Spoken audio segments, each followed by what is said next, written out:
সৃজন মানে নির্বাচনী প্রচারে চমক, কখনো প্রচারের ফাঁকে ব্যাঠাতে মাঠে নেমে পড়া, কখনো প্রচারের মাঝে জামা উপহার পাওয়া। এবার এইসব ছাড়িয়ে শুক্রবার গড়িয়া স্টেশনে প্রচার করলেন যাদবপুর লোকসভা কেন্দ্রের সিপিআইএম প্রার্থী সৃজন ভট্টাচার্য।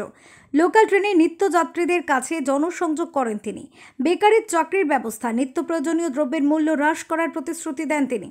শুক্রবার গড়িয়া স্টেশনে নির্বাচনী প্রচার করেন সৃজন ভট্টাচার্য। তরুণ তুর্কি প্রার্থীকে কাছে পেয়ে সেলফি তোলার আবদার করেন পথ চলতি মানুষ। প্রচারের ফাঁকে পথ চলতি মানুষের সেলফি তোলার আবদার হাসি মুখে মেটান তিনি। প্রচার থেকে সৃজন ভট্টাচার্য প্রতিশ্রুতি দিয়েছেন, বারুইপুর পর্যন্ত মেট্রো রেল সম্প্রসারণ করব।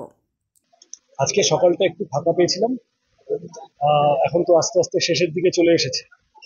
মানুষের সাথে যত বেশি মানুষের সাথে দেখা করা যায়, আর আমাদের দাবি দাওয়ার মধ্যে ক্যানিং লক্ষ্মীকান্তপুর নামখানা রুটে লোকাল ট্রেন বাড়ানোর দাবি আছে।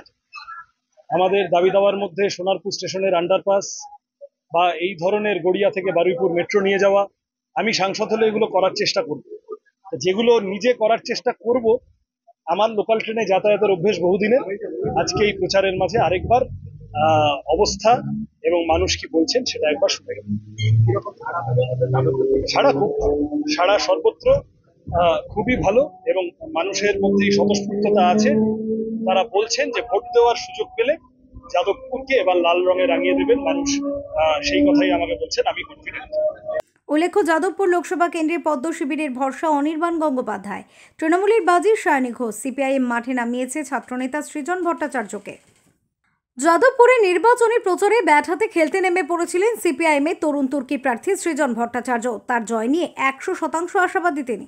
এখন দেখার পদ্ম ও জোড়াফুলকে হারিয়ে ওভার বাউন্ডারি হাঁকাতে পারেন কিনা সৃজন। গড়িয়া থেকে শেখ এরশাদের রিপোর্ট, ওঙ্কার বাংলা।